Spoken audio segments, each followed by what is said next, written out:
Welcome, everyone, and thank you for joining us. Today, we are joined by, of course, Dr. Mensah and also by Dr. Mike Lukens.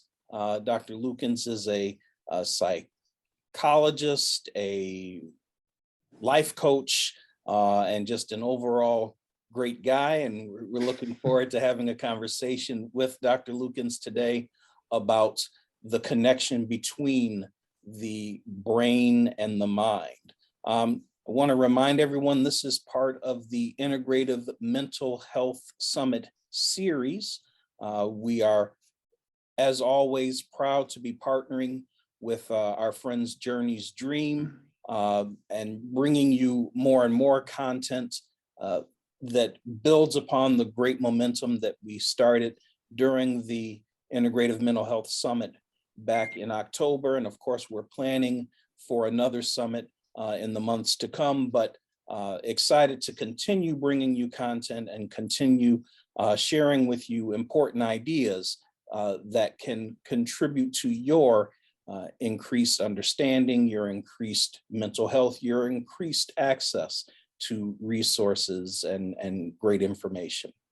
And so with that said, I'd like to go ahead and turn things over to Dr. Mensah and allow him to give a brief introduction on behalf of Mensah Medical and the Mensah Research Institute. And then the two of them will have a conversation. I'll jump in. If you've got questions, by all means, send them to us. You can use the chat function there in Zoom and send us your questions, and we'll get to them a little bit later on after Dr. Lukens and Dr. Mensah have had a chance to at least give us some foundational ideas on this topic. Dr. Mensah, take it away. Oh, thank you, Mr. Wells. First of all, I want to say, Mike, thank you so much for agreeing to do this. It's a very important topic, and it's one that, you know, we oftentimes muse about, but we don't really get too much into it. You know, we kind of all assume, well, of course, the mind is there and it's part of the brain and that's function and so forth and so forth. But wait a minute, they're not the same thing. We've got an entity that is different. We know that the brain, when it's dysregulated, affects the mind, but we also know that the mind, when it's challenged, can affect not just the brain, but the body. And all three of these parts are connected, but we oftentimes don't really try to really ascertain or dig deeper into these component parts. So, Mike, we're so glad and grateful that you agreed to share with us. Mike, you know, why don't you just go ahead and start? How do we look at this phenomenon? How do you assess this? You've written 3 new books now. You've got a great deal going on. Share with us, please, your knowledge and wisdom at this point. Sure. Thank you. Thanks for having me. So when you're introducing me, I would have added emotions theorist. But the idea that the brain and the mind are not exactly the same thing, it's been with us, I think as a concept, as a basic understanding, even John and Jane Doe have. And yet, you know, the experts have been discussing, debating, philosophizing, you know, bringing some objective empirical science to bear. You know, we're all over the map with this thing, trying to sort of pin it down. And I suspect, like quantum phenomena in general, we may never get to the point where we're done talking about it, trying to figure it out. So, even as we do this, I've been developing this theory, what I refer to as the physics of emotions, for about 30 some years. Got turned on to the idea of emotions being important. I think it was about 1983 when I encountered a guy named Sylvan Tompkins. He was invited to University of Connecticut to give a colloquium, and he had already published his major books on emotion theory back in, I think, the mid 60s, late 60s. And here was the 80s, and I'm studying clinical psychology, and I'm hearing about him for the first time. Like this was not a time when emotions were being paid much attention to. So we went from cognition to brain science, and we're still trying to figure out what we want to do with emotion. So if I might, I'll just go ahead with the PowerPoint and begin to kind of show people what it is that my thinking consists of on the matter. All right, so this is something I put together really for today's discussion. I talk about the difference between the vegetative and volitional forces that motivate us. And you know, Albert, you were talking about the brain influencing the mind, obviously, but then also the mind influencing the brain.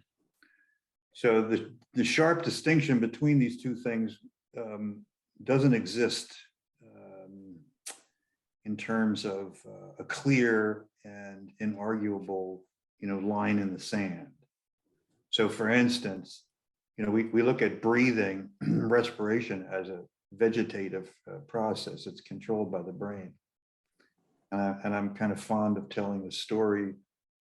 When I was 9 or 10, I was lying in my bed one afternoon, just daydreaming and thinking about my breathing for some reason or another. And it dawned on me that as I paid attention to my breathing, it was under my control.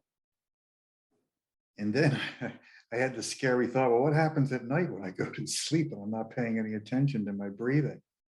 So I had like a little short mini panic attack and went downstairs and asked my mother. She made up some pseudoscience gobbledygook, but she sounded reassuring, so I slept okay that evening. But it brought up that consideration, like how do these things actually work?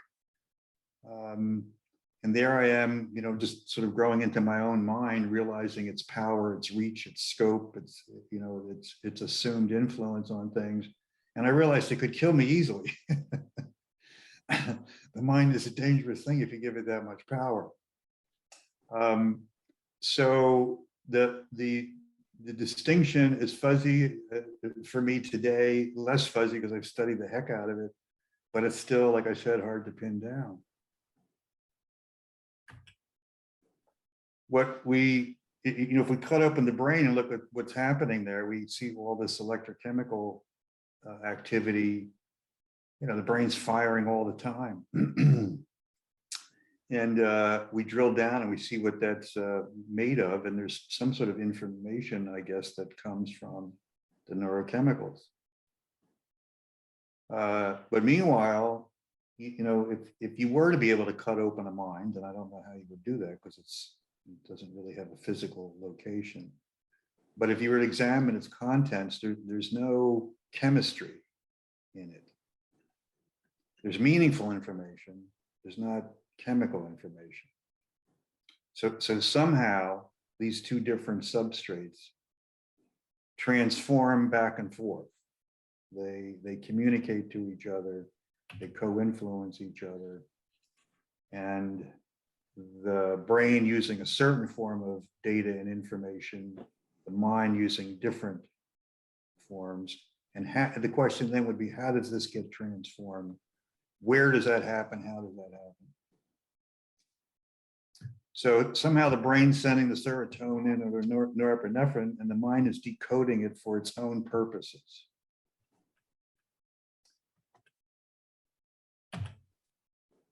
So this is where I'm talking about the idea that this is a circularly organized system. Brain, mind, communication, and influence is circular. If I get drunk at night, I'm introducing chemistry that's definitely going to influence my mind and my emotioning.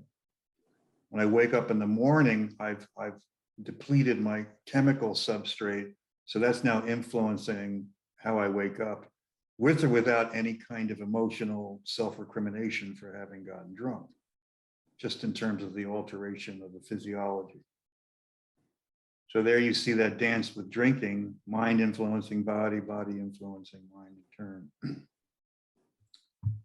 So who's in charge? Well, that's not really the right question. I think when you look at the volitional realm where we're making decisions and choices, we can't see the influence of the chemistry, we will feel it. So for instance, I just got a phone call that had bad news. Meanwhile, I just took a shot of serotonin. That bad news will be less bad to me in some respects. I'll have a buffer from the mood elevation from the chemistry. Similarly, if I took the bad news with a hangover, I'm going to be 2 times as cranky. Another way to look at this dance, we look at hunger pangs. Obviously, hunger is a brain-supported process, brain-sponsored process. But when the hunger pangs and the signals arrive at the doorway of the mind, it has to integrate itself into the meaningful world of the moment. So is it a good time for me to eat? I might be on my way to a restaurant that's 30 minutes away, and then we're going to wait for an hour and a half after we get there, and I'm with a group of people. Do I consider the hunger pangs unfortunate? Do I use them to communicate urgency to the people I'm with? Do I try to pretend to myself that they're not bothering me so I can sustain my smile and keep the social performance going? You see, that's not specified by hunger pangs.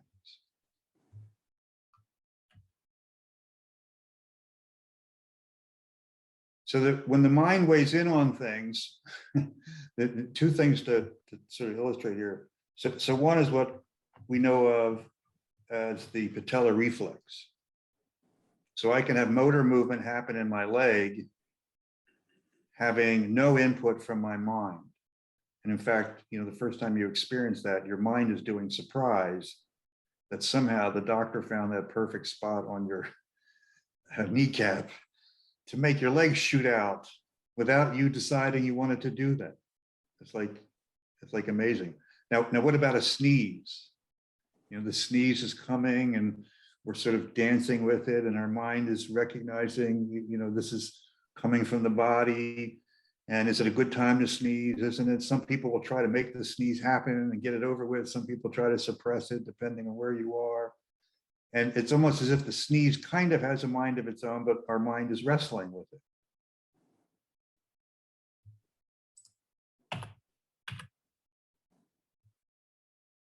So what we get from the brain in terms of what arrives in our mind somehow is only part of what we're working with. The mind has to work with things that can't be found in the brain and can't be reduced to chemistry. Not that it can't be mirrored or paralleled by some chemical process, but the cause of it does not lie in the chemistry. So I have a meaningful world full of objects and relationships, and these are specified by my mind, not by the patellar reflex level of data input. In other words, I see a person, I recognize them from my history, I conjure the entire context of my relationship as part of what I'm relating to at the moment. You cannot find this in a brain. You cannot change some of the natural structure of that by altering the brain, short of damaging the brain, actually injuring it. So as drunk as I am, well, of course I could be so drunk I'm completely unconscious, but as long as I'm conscious drunk, my mother is still my mother. Like those meanings don't get altered.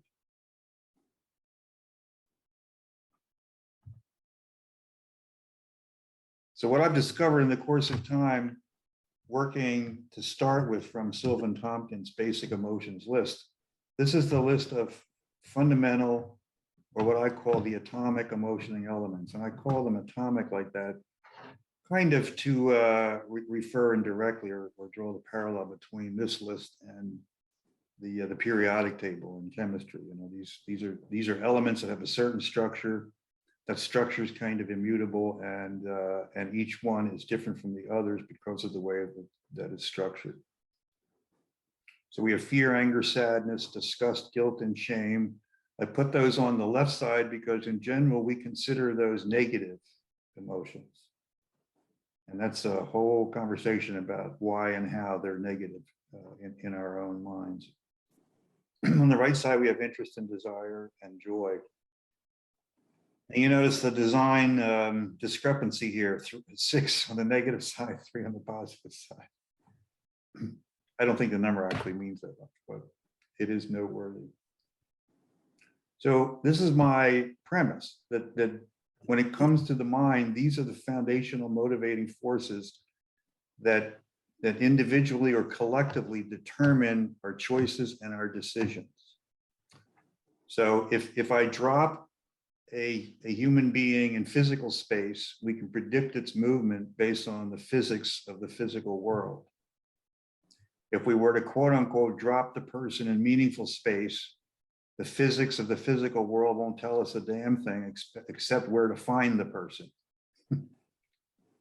What's going on for them, what they will decide to do with the act or the experience of falling is up to their mind. It's not up to the physics that we can observe and see objectively. That doesn't mean there isn't a physics. And this is what's important.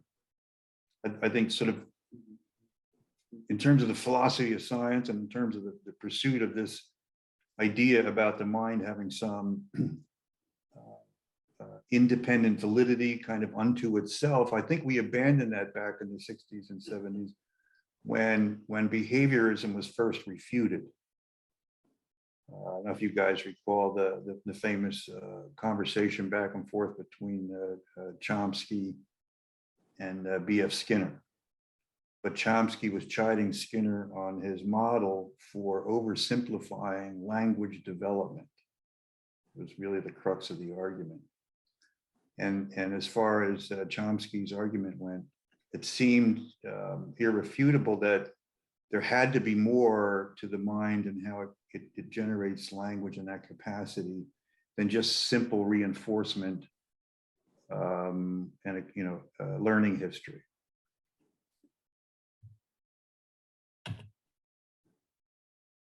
Now, like that wasn't complex enough. I figured out somewhere into the middle of all this that we needed to consider love. And it was actually one day in the shower where I was having a grandiose moment because I was making headway on the book, and I'm thinking there's going to be this conversation, about people trying to sort of pick apart the theory, which is natural. And I was sort of imagining somebody coming up with a microphone and saying, "So, doctor, you claim to know a lot about emotions. You don't say much about love. What's up with love?" And I thought, oh my God, I need to address that. Because it wasn't in Tompkins' scheme either. And so it didn't sort of dawn on me that this would be important to distinguish. Again, this is a whole other conversation. But I've come to discover the importance of love as more of a meta-emotional position that we have as we look out to the world, we look at ourselves, we look at others. And you can think of the infant and the child as being very naturally love-oriented, to be interested, to be open, to be accepting. Over the course of time, when being open and accepting seems to be linked to pain and seems to be linked to avoidable pain, we defensively begin to take control of our relationship with the world. And this is where trouble actually begins for us in terms of our neuroses, in terms of our self-defeatism. Love, eventually, depending on the relationship to pain, gets replaced by contempt, which is an orientation more of rejecting the world, rejecting others, and rejecting the self. So I tie these two levels of motivational force coming from the mind, and from this awareness, from this template, the way that I interact with people in the coaching or in the therapy is to create an ambivalence profile. So we look at what fear the person has, what anger the person has, what sadness, what disgust, what guilt, shame, interest, desire, and joy. If we're looking at the image of the person in the moment, we're looking for what's occurring for them this moment. If we're looking more in terms of characterological structures for the person, we're looking at tendencies over time.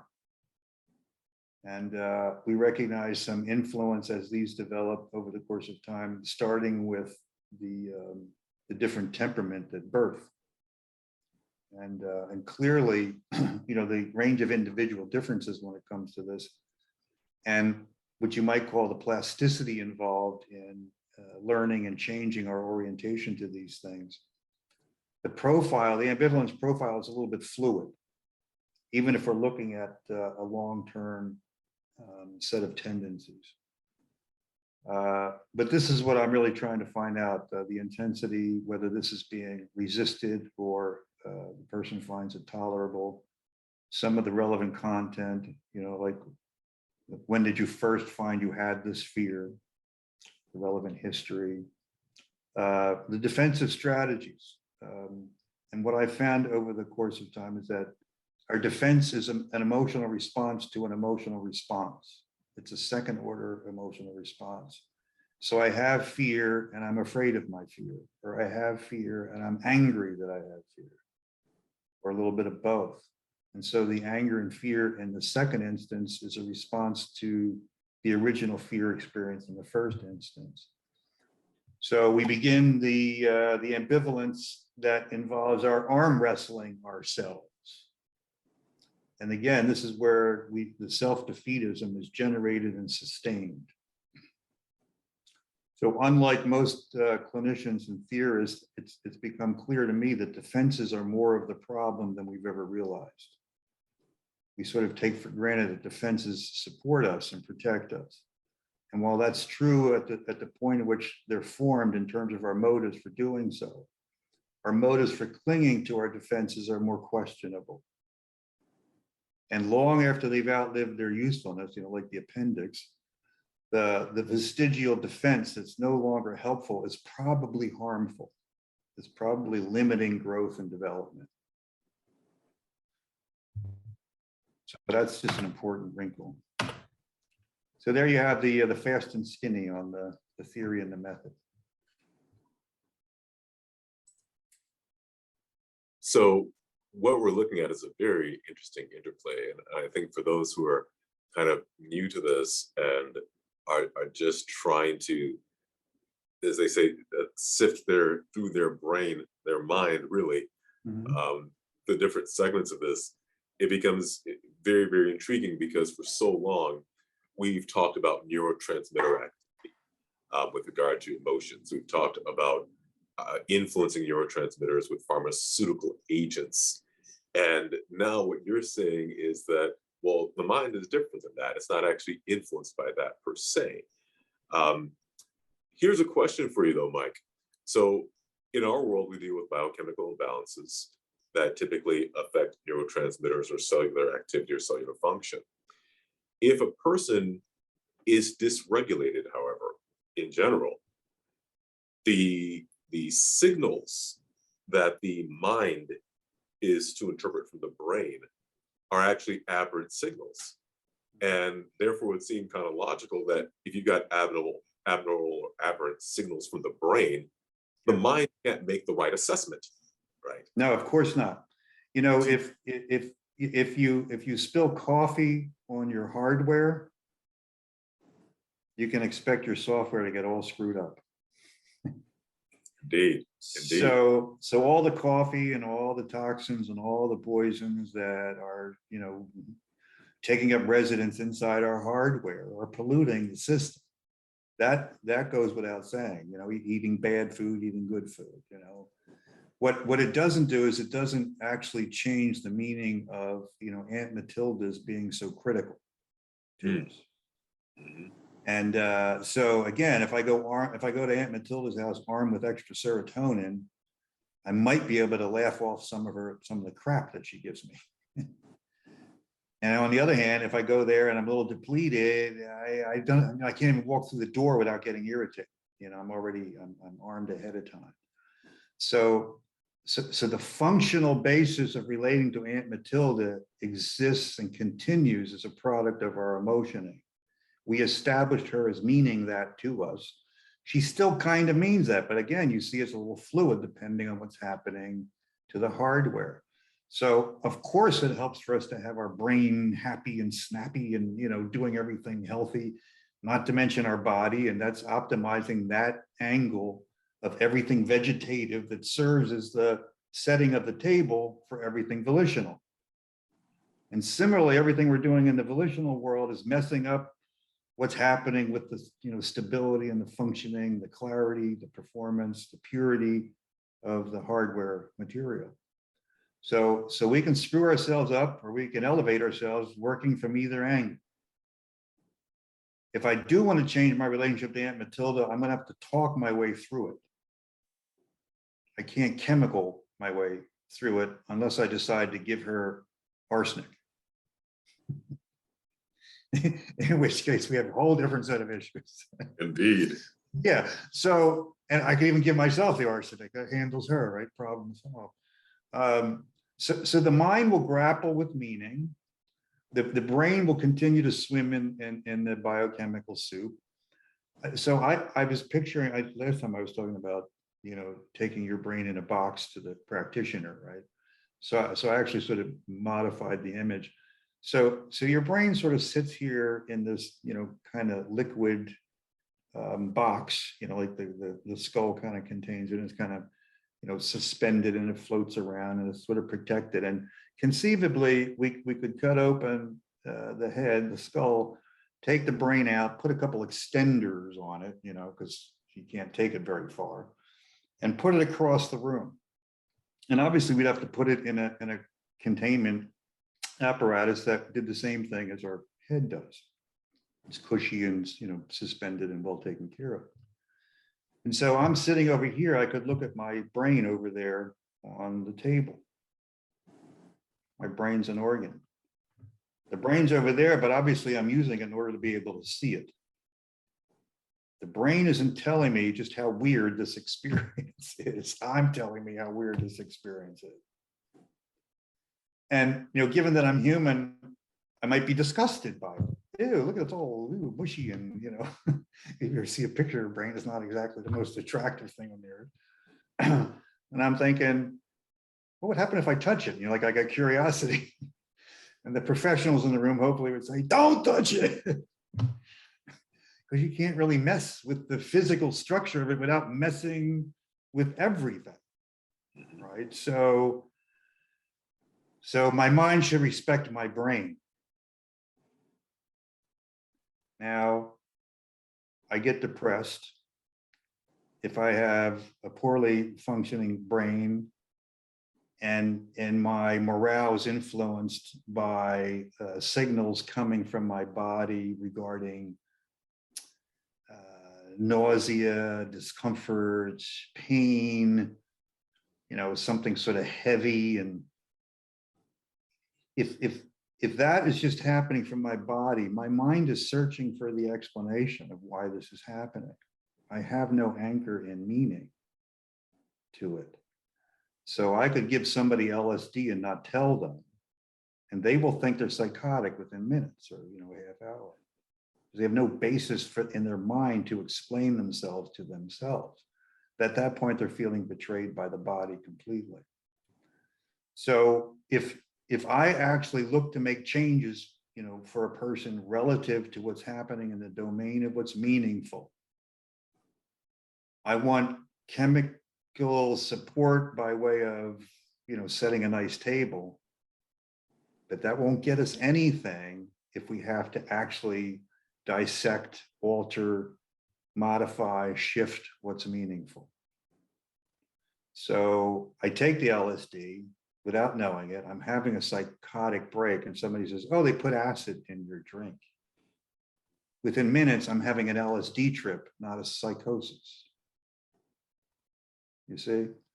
So the meaning is absolutely critical. And the meaning gives the instructions to the brain. So is love birthed from oxytocin, or is oxytocin generated because of the will to love? So I can, unite mother and newborn child and try to extract all the oxytocin, and I might mess her up in terms of her ability to bring it. And she's like thinking, why aren't I feeling it, right? Again, if I told her I did that, her will would try to find love beyond it, beneath it, in spite of it. Think about that. So Mike, this is very interesting. Let's talk a little bit about functional PTSD. So now, aside from, let's say we're involving a situation that didn't involve physical trauma, okay, Right.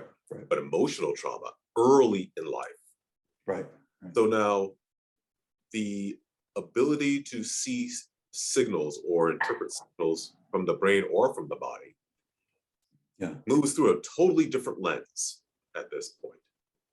And is this part of the reason why individuals may have difficulties with growing new relationships, or with trust, or with a variety of pieces that people are often challenged with when they have PTSD early in life, or trauma early in life, such as an abusive parent, whether it's verbal, mostly verbal, for example, or an incident that occurred that shifts. Mike, go ahead and just share with us a little bit about that. So I have a great graph, but I can't spend the time to find it. It'll take 10 minutes. But where are these things we need? So PTSD is a very, very important issue because of what it demonstrates about this mind-body dance. So it's traumatic by virtue of what? So we will, define trauma based on assumptions we make about the gravity of certain and negative impact of certain circumstances. Like you thought your life was threatened or something, right? But I don't think trauma can be measured objectively. I think trauma actually can only legitimately be measured subjectively, and it really occurs this way. So what is overwhelming fear to an average 2.5-year-old? And what is overwhelming fear to a 19-year-old soldier? And what they have in common is an emotional response that exceeds the built-in tolerance. So we can't expect the 2-year-old to have the tolerance of the 19-year-old, but we can't expect the 19-year-old to tolerate everything, to have no limits. When we say everybody has their breaking point, literally what we mean is breaking their spirit, and trauma is evidence of this. So the vulnerability of the 2-year-old is inarguably, obvious and evident. And the idea that the 2-year-old would have this, very limited tolerance of fear is, kind of accepted and understood. What the 2-year-old does and what the 19-year-old does in principle is very similar in the face of trauma, which starts out with a system-wide command to shut down. Nuclear power plant, shut it down. So that tends to be the first response to trauma, that numb, that shock, that shutdown, disconnect. People can look like zombies for minutes, if not for days, in that phase, as you know.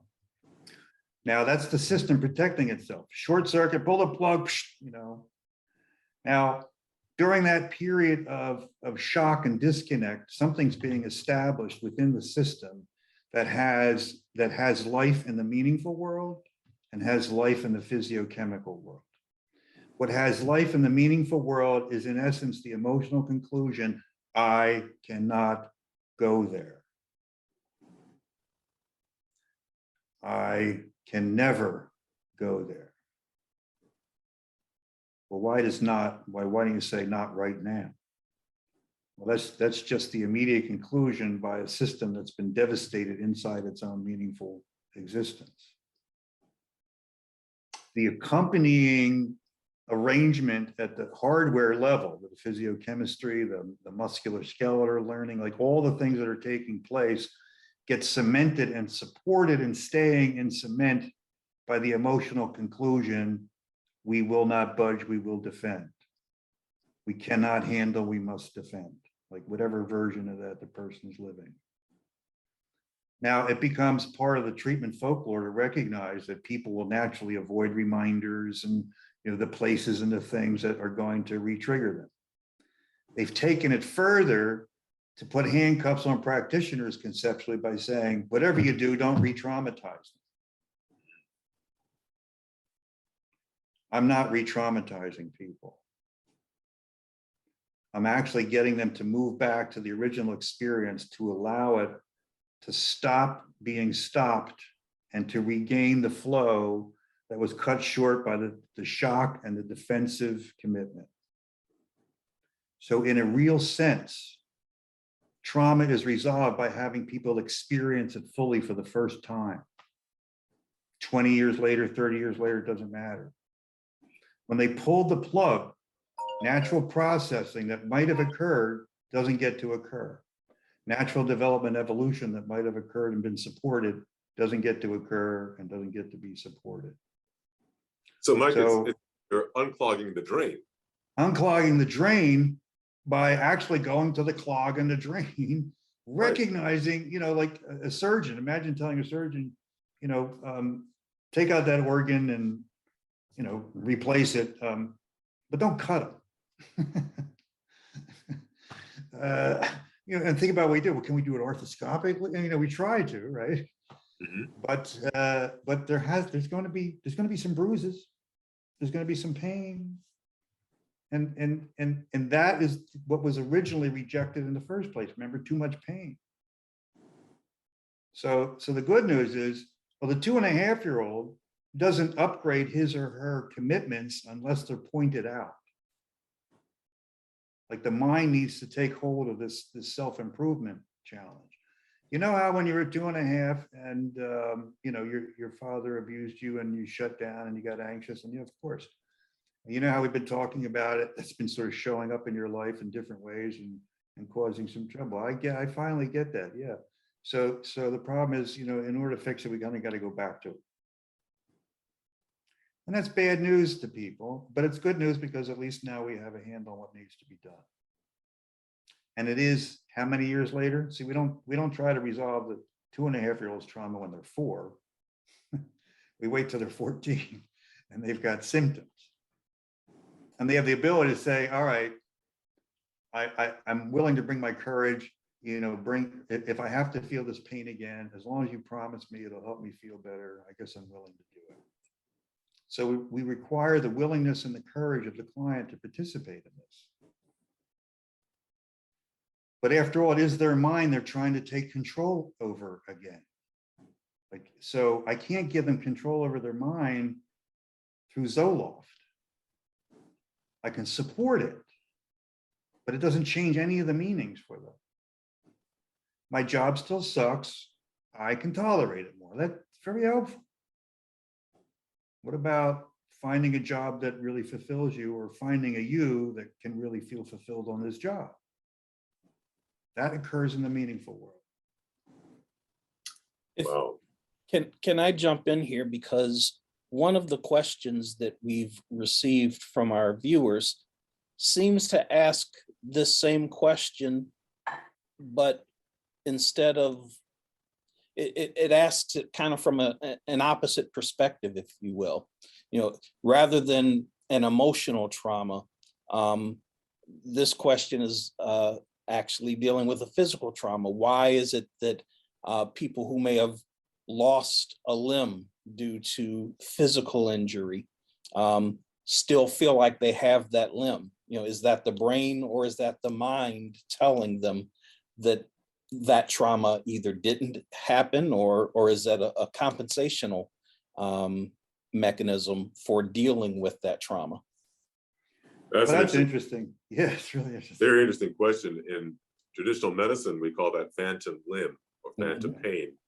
And it goes back to a neurological reflex, an arc in the brain that suggests that, yes, that limb is still present. Mike, do you have a different version in the psychological world for this one? Well, yeah, no, so I think it illustrates the both and rather than the either or. I miss my limb. I'll daydream about my limb. You know, there's certainly, you know, the body memory, and there's certainly you know, the tradition neurologically of having this you know, synapse extend 3 feet beyond where it's now stopping, and so it excites itself that way. it reminds us in our mind at that point that the arm once existed, makes us think, does it still exist in some way? You know, you can get an itch out there. Like imagine that. You know, like there's an itch out here in a part of the arm that no longer exists, you know, virtual scratching, you know. So as I sit there and my, you know, the body is neurologically quiet or cooperative, I could still be daydreaming because I'm thinking about reaching for a glass and remembering that that used to be something I could easily do. And that would then excite the nerve saying, yeah, remember that? So again, that's circularly organized. That goes both directions. You know, we don't have the working computer without the hardware and the software. We know they're separable, right? I mean, the software companies over there, you know, doing their thing without the zeros and the ones, right? And the hardware companies over here with the chips and everything, making sure that the zeros and ones come out. We don't traffic in zeros and ones as software users, do we? Although without the zeros and one, the binary code, this wouldn't exist. And I'm thinking, how many freaking zeros and ones are we talking about? Well, think about it. They wouldn't fit in this room, you know, good luck trying to handle that. But what's meaningful to me, you know, could the zeros and ones that represent what I was thinking about having for lunch step forward? You know, like I don't relate to them. I can't use that information. What I'm relating to in the phantom limb, I mean, there's still so much information about my arm. There's so much information about my arm. You know, I lose a loved one. I can feel closer to them, and I feel the pain of missing them. And I couldn't imagine that's how it would go until I get there. And what is that to the body? What is missing somebody to the body? You know, what's going on there? Well, here, let's give you some chemistry that feels like a hug. Is that the hug from the body you're missing? No, but think about this. I'm sort of daydreaming and picture them hugging me, and you give me a chemical that makes me feel hugged. This is, you know, this would be a great intervention if we could come up with it. You know, like let's have the brain and the mind sort of meet and hold hands and go somewhere meaningful and purposeful. Instead of, you know, always wondering how we fit together. Should you take care of your mind like you take care of a child? Yeah. Should you take care of your brain like you take care of a child? Yeah. A lot of love, a lot of attention, and listen to the experts, right? Because, you know, don't make it up at home. And yeah, all the old wives' tales should be submitted to science to, you know, to see if we could figure out there's anything to them. It turns out there's often a lot to them, isn't there? Indeed. Mr. Wells.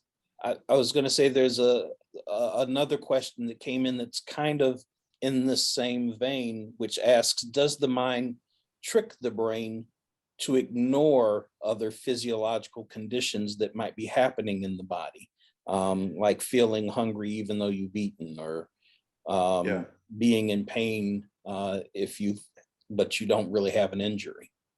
Yeah. Well, that's the interesting thing about the mind. The mind can have agendas about the agendas about the agendas. And so, you know, we can take a perfectly clear, straightforward life and make a labyrinth out of it. And we can take a labyrinth and pretend it's a parking lot. And either way, we'll have unfortunate consequences, because what we're doing is we're messing with the map of our own world. So this is why I say in the end that defenses end up sort of being implicated in all things ongoing and problematic. If my defense is to take a life that's painfully simple and empty and turn it into a drama that day by day, you know, puts me in touch with the urgency of every single action and every single moment, have I done myself a favor? Defending against the boring and the mundane by creating a whole lot of melodrama? if you work with human beings, you realize many people are up to that. Many people are doing that. Rather than have a life of painful insignificance, they've turned it into an ongoing melodrama that they get to complain about. But it becomes, more full of significance and gravitas. This is the whole Don Quixote mistake. Your life was actually your life was actually what it was supposed to be before your mind messed with it. Mike, let me ask you, so this is a kind of off-topic question, but maybe related. Is this why maybe we find so much intrigue in our Western culture with watching television programs that are just full of drama? Yes. The Real Housewives of blah, blah, blah, or the real this and that. And I just kind of never understood, why are people getting involved in? Well, so here's the irony. So try to picture sustaining interest when your interest has been exhausted. Try to picture sustaining interest when your interest has been exhausted. Got it.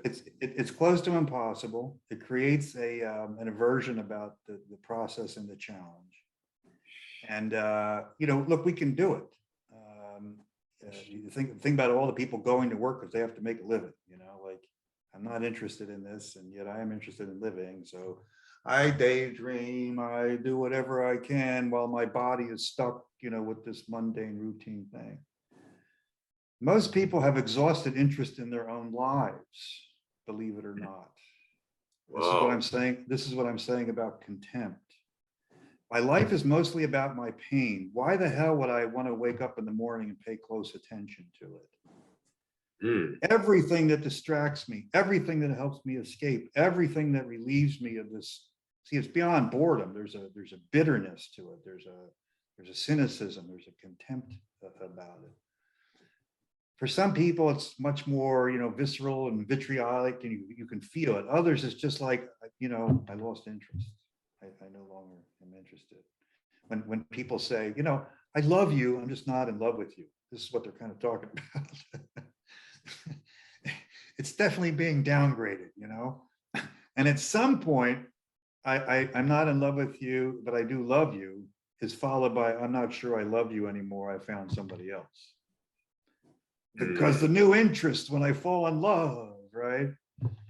Now, I've taken my life and I've rendered it virtually pointless. So I'm sitting here and I could spend the next hour or two, feeling that and realizing that and stewing in that, or I could turn on the TV, either watch somebody who's worse off than me and feel better about myself, or watch somebody who's better off than me and sit there and have envy, and longing. But at least it's like something to shoot for. There's an incentive to it. And somebody else sitting there looking at this is like, you could be doing something productive with your time. And while that's theoretically true, what they would be doing with their time is just stewing, mulling over their sense of life is empty, life is shitty, life is boring, whatever. Mike, I think that's an area we need to visit. Yes. Because this is so powerful in our Western culture today, that it definitely necessitates some real exploration, because Absolutely. billions of dollars are being created and spent around this very concept that you're talking about. It is just amazing to me. And what does that say about us? It's saying, as a culture, are we either that miserable or that bored? Yeah. And how do we look to address those things? I mean, I don't think that, maybe to some degree, people are kind of aware of how miserable they are, and of course the need to escape.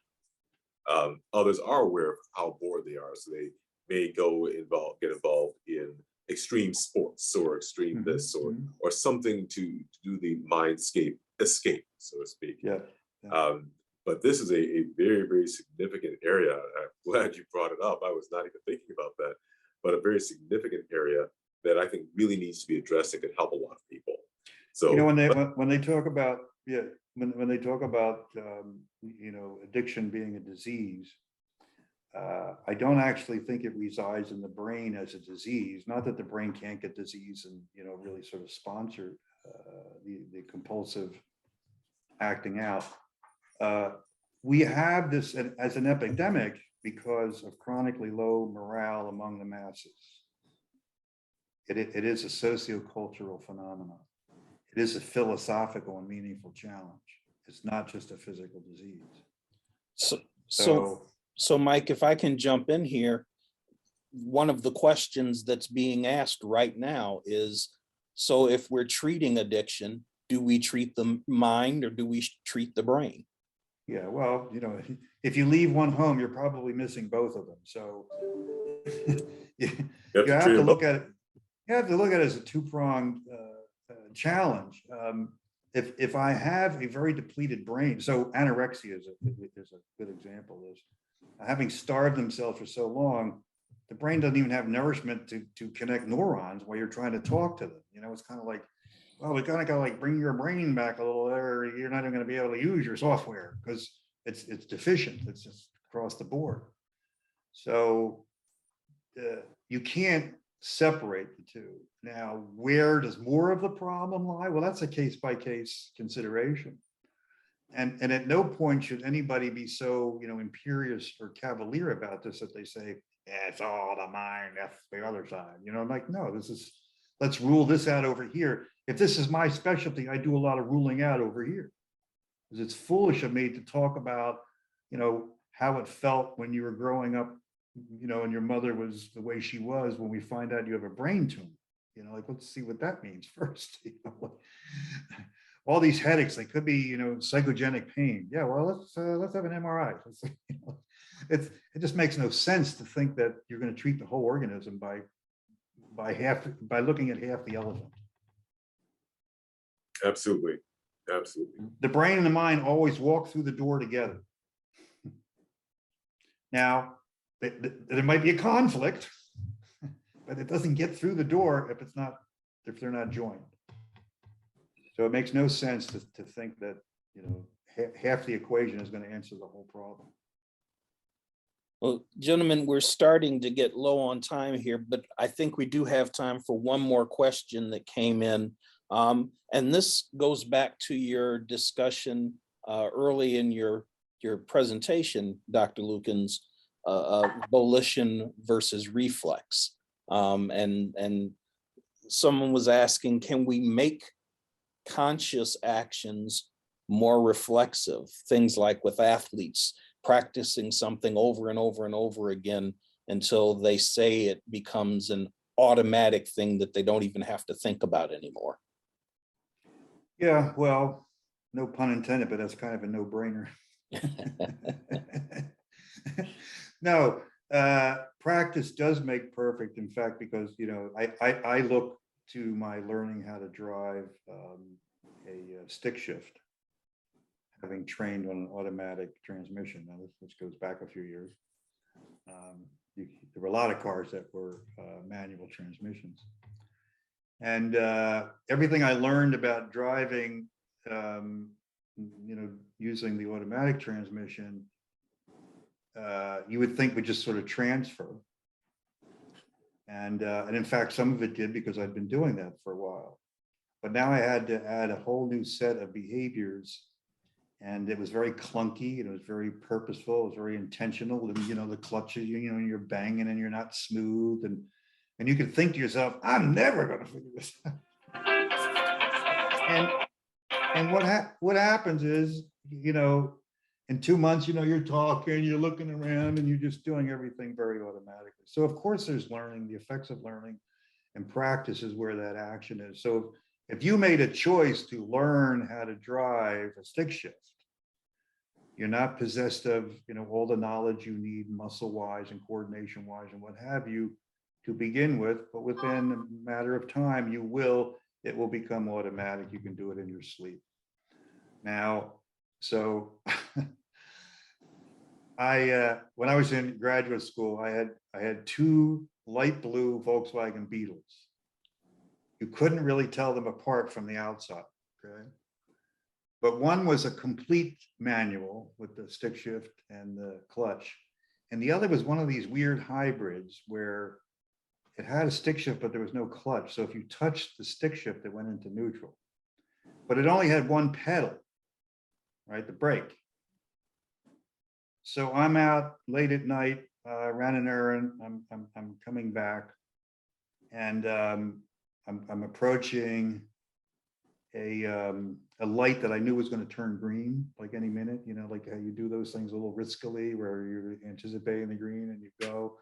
And I'm anticipating the green, and I look out. You know, my peripheral vision is showing me that somebody's not going to be stopping, so I need to stop. Now, in the clutch car, both feet attack both pedals like instantly, right? Both feet, and yet the left foot, the clutch, has to go all the way to the floor. In my mind, I thought I was in the other car, and both my feet went for the brake. Now, it was good because I stopped, but I nearly put myself through my own windshield because of the vehemence with which I stopped. Like it was my left foot trying to kill me when I was looking for the clutch. So we have that kind of, you know, what is the mind up to? Yeah, I've laid tracks, but then again, I've confused it. I'm a little ambivalent. I have to call upon my motor memory or what have you in a second. And, you know, I got some sort of weird combo, both feet trying to find that one pedal. So again, it illustrates we can't talk about brain separate from mind, mind separate from brain. You just, I mean, you can talk about it, but in the end, what explains the eventual action, the eventual behavior? We need both. We need both. Do we talk about percentages? I mean, what was the percentage of my mind and my brain? See, I think that became almost automatic, like the eye blink, because of the necessity of calling upon the behavior faster than hell. Like I was in that crisis situation, so there was no time to think, right? No time to think. So what got pulled up was, you know, this is that car. The feet did what they're supposed to do. If this was that car, it wasn't that car.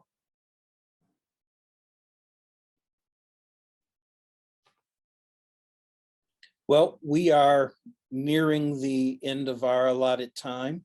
Dr. Mensah, any final ideas or comments or questions that you want to pose before we wrap things up?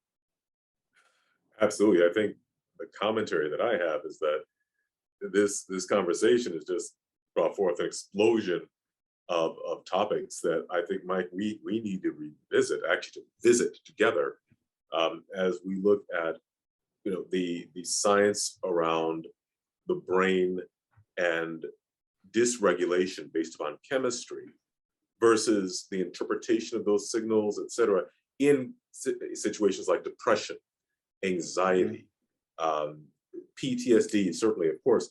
But then I've got one for you, Mike, when we talk about schizophrenia, okay? And we talk about the various types of schizophrenia. I'm very, very curious about what your insight would be into these discussions. So, Mr. Wells, I think we need to have a few more conversations here. Absolutely. Dr. Lukens. And so we'll be looking forward to those. Absolutely. I'd be happy to be very interested in continuing the conversation. I appreciate you guys giving me this opportunity. I'm very grateful. And yeah, no, there's a lot of things I have a different kind of opinion about. So be happy to share it. Speaking of sharing those opinions, Dr. Lukens, Dr. Mensah mentioned earlier that you've got a couple of new books in publication. How can we access those? How can folks get a copy or contact you? Well, what do you guys suggest? I mean, they could reach out via my email. We could give them my email. They could go to the website. The books are available on lulu.com. So there's the two addiction books and the first volume of the Physics of Emotion, the Big Theory book. So I don't know, is that the best way for them to do this? I think what we can do is we can certainly offer we can get that information and put it up on our site. Yes. That would be good. Yeah, yeah. Access that, and we'll put it on both the Mensah Research Institute and the Mensah Medical website. And so that'll give folks a real easy transition into accessing these wonderful, provoking books and insights from Dr. Lukens. People may not know this, Dr. Lukens is a real leader in the field, and his work is as shared with me by his colleagues, by the way, his work is really unparalleled. So don't let that calm demeanor fool you. He's a dynamo in the thought world, shall we say, and in the emotional world and the feeling world. And this is why we're having these conversations, because we're really learning from someone who's a true pioneer. So Dr. Lukens, Mike, I want to thank you tremendously. And like I said, we will be looking forward to our next conversation when we begin to broach some of these other topics that are just so prevalent in our culture, but sometimes just so minimized because they're so ever present. I think now we've got a chance to look at them through a different lens. Thank you very much. Absolutely. Thanks for the opportunity. Appreciate it. I will be back. Thank you. And thanks to all of you for spending some time with us this afternoon. I want to remind you that this is part of our integrative mental health series that we are doing in conjunction with Journey's Dream. Continue to keep your eyes open for monthly content from Journey's Dream and from the Mensah Research Institute as we continue the important conversations that we started at the Integrative Mental Health Summit back in October. And we'll certainly continue. And I would imagine, Dr. Lukens, that you'll be joining us as well when we have our next mental health summit. So more opportunities for you to hear from this wise and prestigious scholar. So thanks again for spending time with us, and we will see you next time.